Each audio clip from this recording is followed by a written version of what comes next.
were able to get out of the portal. Demetrius Ballard is a 6'6", 256-pound defensive end from the University of Buffalo. Really excited to have him here. Evan Dickens, running back, was at Liberty. 3-down back. Really excited to have him on the team. Javarius Green, he goes by Vari Green, wide receiver from North Carolina. A guy that was productive there and did some good things. And again, like I'll say about all these guys, excited to have these guys on the team. Cam Howard, a defensive back, safety, primarily a safety from the University of Alabama. He's joining us mid-year. Christian Hudson is a defensive tackle from the University of Colorado, transferred in, and I think we've done a good job of building some depth there on the defensive line. Kevin Humes, a DB from the University of Maryland, again, building some depth in the secondary. Trayvon Humphrey, North Carolina Central offensive tackle, is in the boat, and really excited about having him here. Reggie Jackson, another offensive tackle from Jacksonville State. Looking forward to coaching him. I'm going to go by Juju with this guy. This guy's name is Vigor Jean Genot. Okay, Jamo, excuse me. He goes by Juju. He's an offensive tackle from Tennessee State, and really, again, looking forward to coaching him. Chris Jones is an outside linebacker, defensive end from the University of Georgia.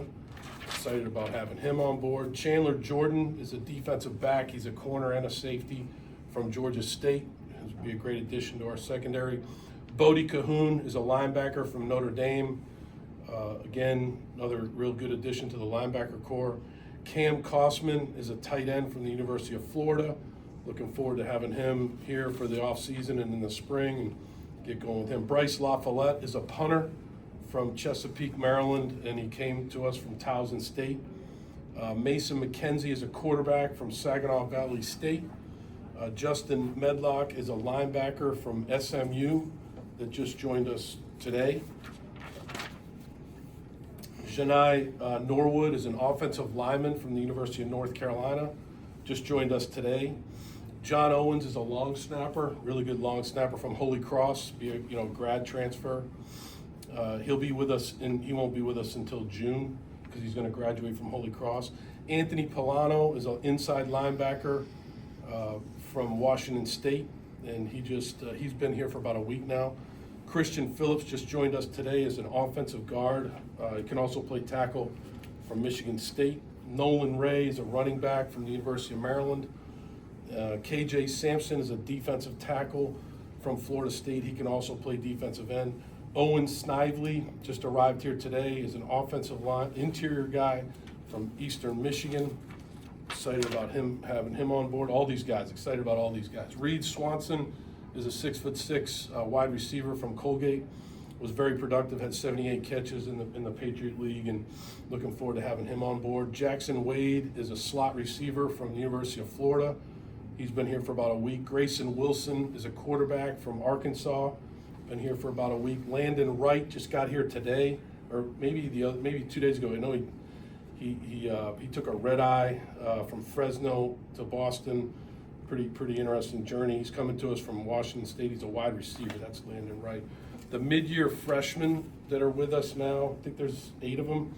Cedric Addison is a running back from Peachtree Ridge in Atlanta. Femi Babalola is a quarterback from down in Nashville, Ravenwood High School. Jackson Carlisle is a defensive tackle from Tuscaloosa, Alabama. Don't want to miss anybody. Anthony Colner is a quarterback from Carmel, Indiana. DeJohn Green is a safety from Choctaw, Oklahoma. Gerald Green is a corner from. He's actually from New York, but he ended up his high school career down at the Legacy School in Houston, Texas, where he played for his brother. Cameron McGee is a defensive tackle from Grayson, outside of Atlanta, and Jordan Rodriguez is a safety, can also play corner from St. Peter's Prep in New Jersey. So those guys just joined us for this semester, right? Just got here, and so it's obviously a long list of guys. Brand new team in 26, a lot of new guys, and just looking forward to bringing these guys together and getting working with these guys. So with that, I'll open it up to questions. When it comes to building and sort of constructing a roster and dipping into the portal, it feels like you guys want a balance of experience at whatever level it might be, and guys that, kind of needed more playing time. Is that sort of the road you guys are thinking, or? Yeah, I mean, Kevin, that's a good, decent way to look at it. I think the first thing is it a fit for Boston College, right? This is a special place, a place where you're going to go to class, in-person classes. You're going to, participate in a lot of community activities. You're going to be busy, right? So we need the right type of guy. And I believe that these guys, the freshmen and the transfers, are the right type of guys. I think you look at different categories of players. You look at players that are grad transfers that have played, 3-4 years, have graduated from that school, and they can come here and play as a grad student. I think that's a good category of guys from Boston College. Another category are guys maybe at a lower level that were very productive, like a Reed Swanson. Very productive in the Patriot League, and we think that translates to being productive, at our level. He just did a great job there, and so that category of guys. Then there's guys that maybe didn't play a whole lot at the places they were at, maybe a bigger school. They were backup players, maybe they were on special teams, they weren't starters, but we felt like they were good fits for us. So there's basically 3 categories of guys, is how we try to, categorize the guys we bring in. You could probably pick somebody that might not fall into that category. That was just, maybe there was a connection. Maybe one of our guys had recruited him out of high school, and now we've got him here at Boston College. So, but those are the 3 main categories, if that answers your question. When you look back at last season, what did you find, and how have you attacked the offseason given that? There's a lot of things we found. I mean, we turned the ball over too much. We didn't tackle very well. I don't think we blocked very well up front on offense. I don't think that we played the run as good as we could have on defense. There's a lot of things we have to improve on. I thought special teams, for the most part, was decent, and a lot to build on there. But there's a lot to improve upon. But again, the one thing about that question, Trevor, is like, this is a brand new team. A lot of these guys I just read off, they weren't even here, right? So I probably just read off however many guys I did. It's a brand new team, new coaches, new team. So we're just excited to get going with these guys. Coach, the biggest roster turnaround we've seen at BC, how much of that was just the reality of the transfer portal in college football now, and how much was that by design based on your assessment of 2025? I think it's more the reality of what we're in.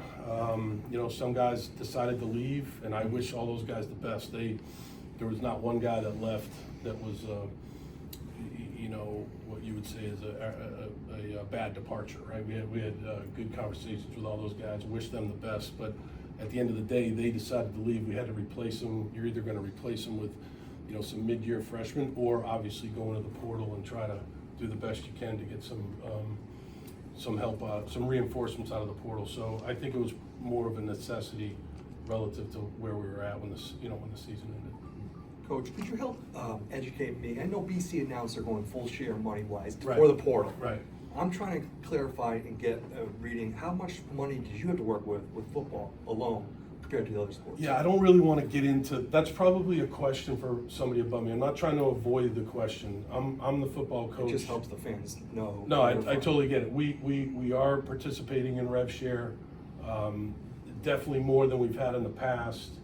Very fair question, but I do think that that's more of a question for Blake and somebody above me that can explain it in detail to you. But yeah, there's more than we've had in the past, and we feel good about where we're at. But I really do, again, I do think it's more than that. I think that there's ways to go about this other than just money, right? I think it's about the school and what the school can do for you, and as a student athlete here. And so, but yes, we're definitely participating in rev share.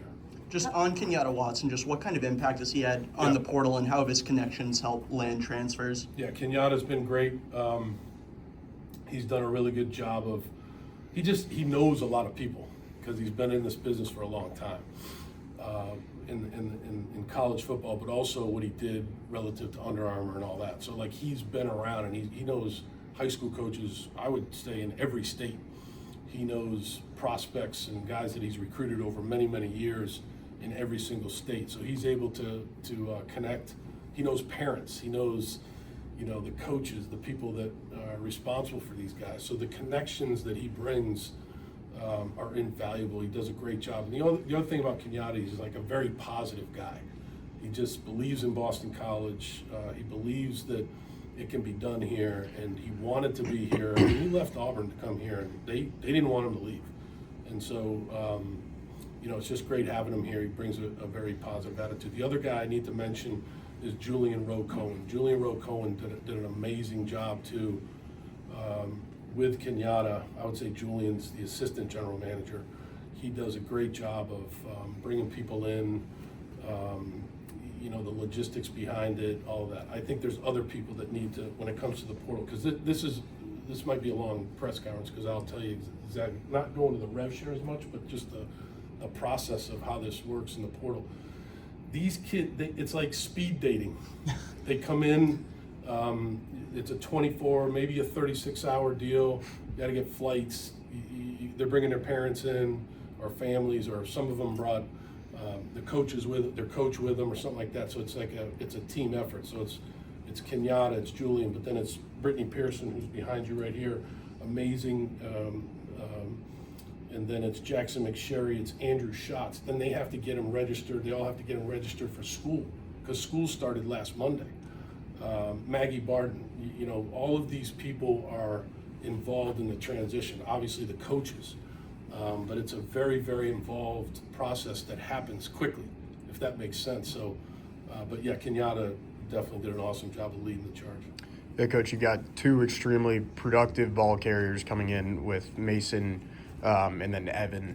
Just curious, I know they were able to do it at maybe a lower level. What makes you feel confident they can kind of bring that to this level and still sort of have and attain that success here? Talking about Evan Diggins and Mason McKenzie. Yeah, exactly. So Mason was very productive in the conference that he was in. It's the same conference that Trinidad Chambliss was the player of the year 2 years ago in that conference. Mason was the player of the year this past year. Very impressive film. Yes, at a lower level, but like a lot of good things on film. The ability to get the ball out quickly, the ability to see the field, the ability to make off-schedule plays, really good athleticism. And when we met him, just a great guy, like a very calm guy, very smart guy, great family, came with his dad, and we were very impressed with him. So we were excited to work with him. Evan started off at Georgia Tech, and then he transferred to Liberty and just had a very productive year at Liberty, and a very bright guy. Like we're meeting with these guys right now, and you can see like Evan's really studying the offense. He's doing a really good job of learning things. He's got really good speed. He can catch the ball out of the backfield, and we're very excited to have him. Going off the process of getting transfers here, I know, speaking from experience, when I was touring BC, I took a lot longer than 36 hours to do it. How is the pitch or the sale of Boston College to get these guys here changed, given that you have such a small time frame? Yeah, I think the first thing is, not necessarily in any particular order. It's the school, right? It's what do they want to study? Because I think that's very important, so that make sure we have that major here. It's the campus, it's the people, it's the city of Boston. It's the opportunity to play. These guys aren't transferring to sit on the bench. They're transferring to come here and play. So it's, how do you see me playing? What's your vision for me? We had a vision for each guy. We watched a lot of film, at the end of the season, even I would say during the bye weeks and things like that, to try to have an idea of what might be out there. And so we had a good idea about all these guys. Then there were some connections. Some of these guys, like Ted Roof, had some connections with a couple of these guys from recruiting him out of high school to UCF or Oklahoma, where he was at. So there were examples like that helped us, to know how to help talk to the guy about the vision you had for him as a player. So I think those are the main things. Our players were the hardest part, because the calendar is screwed up, and you guys have heard that a lot, but our guys were on break, right? So, but some of the local guys helped us. They came in and helped us talk to these guys about what their experience was like at BC, the football end of it, but also the school and the campus and all that. So that was a part of the process that helped these guys make the decisions to come here. Coach, kind of along those lines, this year is going to be the first year that there's one transfer portal window rather than two. Right. How much of a challenge, or how much did that kind of impact the first go around, knowing that this was kind of the only chance to maybe pick some guys up rather than having that extra spring window too? Yeah, great question. I mean, it was very challenging, and that's why I mentioned all the people behind the scenes that did an unbelievable job, because I think over the course of, I think it was open from January 2nd to January 16th, I think we brought in 45 people, 45 kids with their families. So we visited 45 prospects in a, whatever it was, a 14-day period. And so that is, it's definitely new for Boston College. It's new for me. We didn't do that last year. That wasn't even near what we did last year. And so it was a process where it was all hands on deck and everybody had to help out. But it's, yeah, it's definitely a new, and we'll clean some things up. Another guy I need to mention is Reggie Terry. Reggie Terry did a great job of helping me, Kenyatta, with agents. All these guys have agents, contracts, and things like that. And Reggie was instrumental in helping get these guys in here, get them transitioned here, and things like that. So, but yeah, it's definitely a new process for all of us. Coach, you mentioned Coach Roof. Significant staff changes this year. The news just came down this morning about Will Walling also departing. Yep. Just kind of talk about those guys, and are you going to replace Will, or are you going to take over play calling duties? Yeah, so we'll see what we do there with Will. I wish Will the best. Will's been with me for 13 years. He was a graduate assistant for me at Penn State. Brought him to Houston. Was with me all 7 years in Houston. Brought him to Alabama. Was with me for 2 years at Alabama. Brought him to the Patriots in 23, and here. So he's been with me for a long time. He would describe that as dog years. You know what I mean? But he, yeah, he had a great opportunity to go work for Ben. He went to North Carolina with Ben.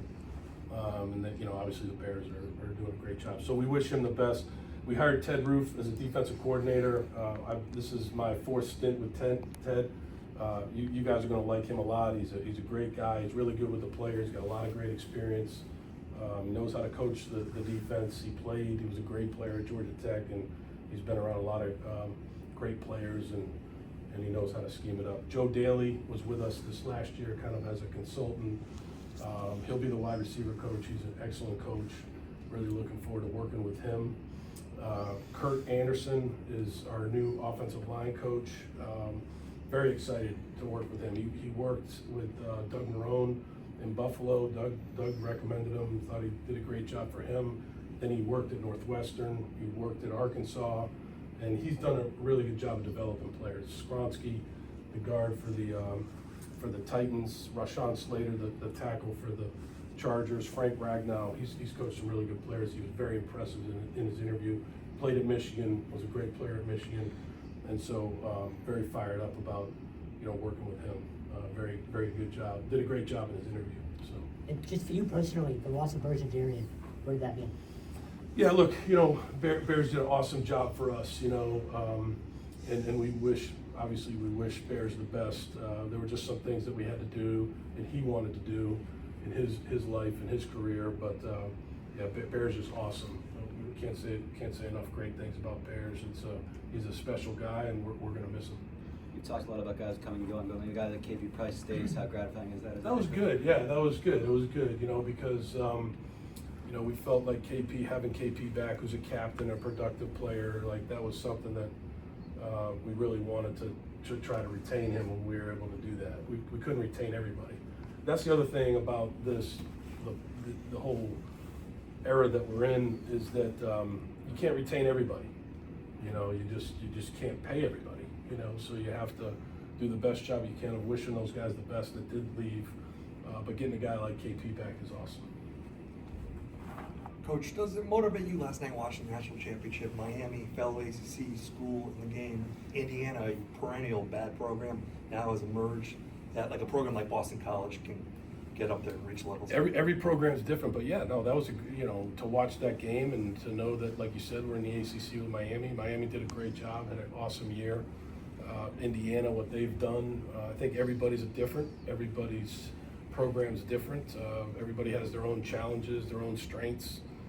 Their own weaknesses and things like that. But yeah, no, that was a great game, and it was fun to watch that game. Just bringing in Mason McKenzie, when you look at his skill set as an improviser, strong runner, just how do you hope to adjust to his play style, and conversely, how do you hope he'll adjust to your scheme in the offense? No, we look. We have to do the things that he's good at, right? And he's good at a lot of things. You know, he's got a quick release. He's accurate. He's very competitive. He can run, and he's smart. He's a smart guy. You can tell that already in just the 5 or 6 meetings we've had with him since he arrived on campus. So, yeah, no, we're not going to try to, stuff him into a system that doesn't fit. We'll do a good job of making sure we're doing things that bring out the skill set that he has. It's obviously a lot of lost production receiving wise with Lewis going to the draft and then Reed. Just talk about some of the receivers and especially like a guy like Reed coming up from Colgate. Obviously has the size to do it. Just wondering how you think he's going to kind of translate that. Yeah, no, we're excited about Reed Swanson, Vari Green. We got Landon Wright in here now. Very, very excited about those guys. Excited about the guys coming back. Mm-hmm. Dawson Pugh, Jaden Skeet, John Montague. Like we feel really good about that position. Ned Bolden's coming back. As a freshman, didn't play a whole lot. The production of Lewis was amazing, right? He had a great career here. Reed Harris did a lot of great things here. So we're not really looking to just necessarily, we have to replace that with these. It's going to be a collective effort, but we feel really good about the talent at the wide receiver position coming back. We're excited to work with those guys in the spring. The offensive line seemed to be a target in the portal. We've got some big guys coming out. I think you mentioned Juju. What is he, 6'8", 280 something? Yeah. Like really, really big. Yeah. How do they fit in, not only with the offensive linemen returning, but also with Coach Anderson, what he's trying to do? I think these guys, look, when we watched them on film, we felt they were tough. They were athletic. Then when we met them in person, we really liked them as people. They were humble. They understood the tradition of offensive line here at Boston College. And so we were thrilled to get them. Some of them, are, young still and have not played a whole lot. And so, we're looking forward to watching those guys improve and get better. And then some of them are veterans that need to come in here and play for us, and that will come in here and play for us. So we're excited for those guys in that group, and I know that Kurt and Ryan Fink, the assistant O-line coach, they'll do a great job with them. Coach, with the 26 new transfers, and then of course you got the freshmen coming in, it's going to be almost 40 new players coming into the system. How much of an adjustment is for you as a coach? It's not like a normal third year of a head coach, where now with the transfer portal you have a massive new roster change.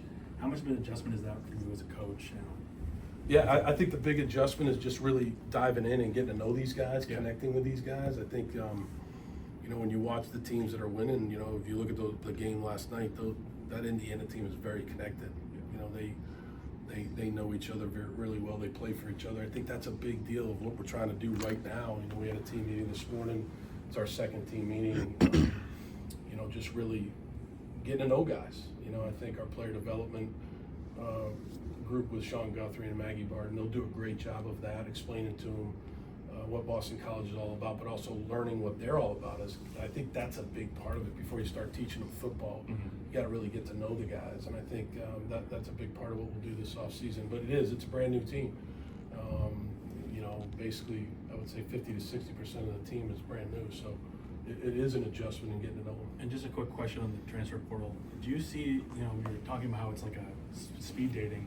Do you think the transfer portal window should be moved outside the college football season, give people, coaching staffs more time to assess players, and also outside of the football season, have players that are actually in the portal, playing college football games? Yeah, I don't want to be too long-winded with this answer, but I might be long-winded. So the calendar is still messed up. Yeah. Because you have this portal open from January 2nd to I think the 16th. And so you have, like you just said, you've got teams still playing. Teams, even there was a bowl game there, I think, at the end, but even teams in the playoffs. So I read where, I'm watching a game and there's a guy playing for a team and it's like he's in the portal, but he's still playing for the team. I mean, that's just not, which to each his own. I'm not making any judgment on that. I'm just saying that's really not right. There's something wrong with that. So I think that's part of it. I think the academic calendar, right? It's so difficult here at a place like BC. Like you've got to get these guys so you got to get their transcripts. You got to see, can they do the work here at Boston College? That's a big part of it. You can't just bring anybody in. Do they have enough credits to transfer in? What credits will BC accept? So to do that in a short span of time, our admissions people did an unbelievable job of working with us and letting us know. So that's a big part of it. But so I do think in the end it should reflect more of the NFL schedule, right? The draft in I think it's late April, right? Then you have rookie minicamp, then you have OTA. So maybe you give us some practices in June. You have that portal window sometime in the spring. You know, maybe it's May at the end of the school year, and then in June you've got your team, and now you can have maybe 15 or so practices in June, and then July is summer conditioning, and then August you ramp it up for training camp. So I think that it should reflect more of an NFL calendar, but that's just my opinion. Guys, we'll go 2 final questions here. And then just, to have a tough season last year and still bring in a lot of great talent in the portal, how do you think you're able to do that despite the 2-10 finish? Look, we I don't think these guys looked at that. I think they looked at it more as the opportunity to come in here and play for a good coaching staff, go to a great school in a great city. I just think that I'm not sure they looked at. I think every year is different. I don't think they look at that year and say, okay, we're just going to base our decision all on 1 year. You know what I mean? So I don't think they really looked at it that way. They said, hey, this is a great opportunity for me to come in here and try to play. Coach, we talked a lot during the season about it takes time to build a program. When you sat down with Blake after the season, is there ever a doubt in your mind that you were coming back this past year? No doubt. No. Yeah, I mean, I have a 5-year contract, so yeah, I have three years left on a 5-year contract, and I'm going to work my butt off to try to get this thing right. Got a lot of great people in the administration. Blake's been great to work with. Reggie Terry, like I just said. Obviously Father Leahy has really helped us with the rev share component. Father Jack is a huge, advocate for football and for sports. So we're looking forward to, when he takes over. But I'm here. I really love these kids, and working with these guys has been awesome, so far. So, really excited to, get into winter conditioning and then spring practice and kind of go from there. I'll keep taking you guys. Yeah, anything you guys just keep. You got a question, right? I was just wondering. I know you got like 50. I can see the wheels spinning. I was wondering if you choose any sort of captains for when spring ball kind of comes around, just to sort of lead the guys who have not been here, and especially with so many new players, if there's kind of certain guys you pick to sort of, create that sort of captain atmosphere. Yeah, I don't think I'll choose captains or anything like that, but I probably have position leaders. Mm-hmm. Somebody at each position, maybe 1 or 2 at each position to lead the group a little bit. I think that'll be something that I do. Haven't done that yet because really, for instance, Christian Phillips, he just got here today. Yeah. Landon Wright, they just got here today. So we gotta. It's just a quick transition here, but yeah, eventually, probably starting in February, we'll do it that way, and then towards the end of training camp, we'll elect the captains. And Coach, just real quick, thoughts on Ted Roof, new defensive coordinator here at BC? Yeah, really excited about him. We worked together at Georgia Tech, worked together at Duke. I worked for him at Duke. He was my defensive coordinator at Penn State, first year there, and now we're here. So, he's got a great family, awesome family, his wife, Pam, and his 2 sons, TD and Mick. Great family, and he does a good job. He's a very aggressive, attacking style of defense. He knows how to coach it. He relates well to the kids, relates well to the coaching staff. It's fun. They fly around. He coaches defense the way he played. And, if you know anything about him, he was a great player. He's in the Georgia Tech Hall of Fame. He was basically the founder of the Black Watch defense, which is known as one of the best defenses in the history of college football at Georgia Tech. He was the Black Watch defense. So he knows how to coach the defense, and he gets the most out of each guy that he coaches. Coach, when you were hired 2 years ago, did you envision to be like this with the portal? And just how do you think there's a path that it could be a positive for Boston College going forward with schools like Indiana turning around in 2 years? You know what I'm saying? Yeah, no, I didn't envision it like this. I really didn't. I'll be honest with you. I didn't see. I mean, I had experienced some of it when it came to collectives and things like that. That had started in the NIL component had started, I think, in 21 when I was at Alabama. But the portal and all that, like, I do think at some point in time, there's gotta be some type of regulation, you know, whatever it is. I mean, to have, 5,000 guys in the portal thereabouts, that's not right. That's not good, you know. As far as BC goes, I think as long as we continue to find the right fits for Boston College, like a guy that really understands the importance of education, the importance of good football, and the combination of that and what it can do for him in this Jesuit education, I think that's a big part of it. If we can continue to find, I think we've done that. Time will tell, but I think finding the right fits for BC, we can definitely, be successful in this era. How do you feel about the Patriots maybe going to the Super Bowl? I feel good. I mean, I think they're on a roll. Love the Patriots. Love what Mike's doing. Got a lot of great friends there. Dougie Marone. Those guys are playing well. Be tough to go out to Denver.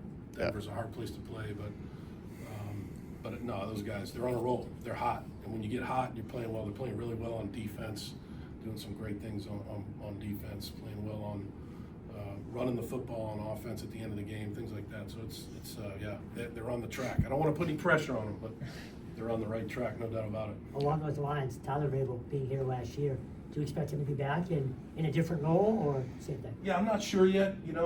He was a consultant, so it was kind of like an at-will employee type deal, but he did a great job. Love Tyler, worked very hard, and whatever he decides to do next, whether it's come back with us, we would love to have him back, or he moves on. We wish him the best too. But he did a great job for us. Great job. Do you have a start date for spring ball yet? I think it's right after spring break, so I don't know what the date of that is, but Lucas will get you that. I got it. So they're going spring break, and then we'll start spring practice right after that. To get back. You guys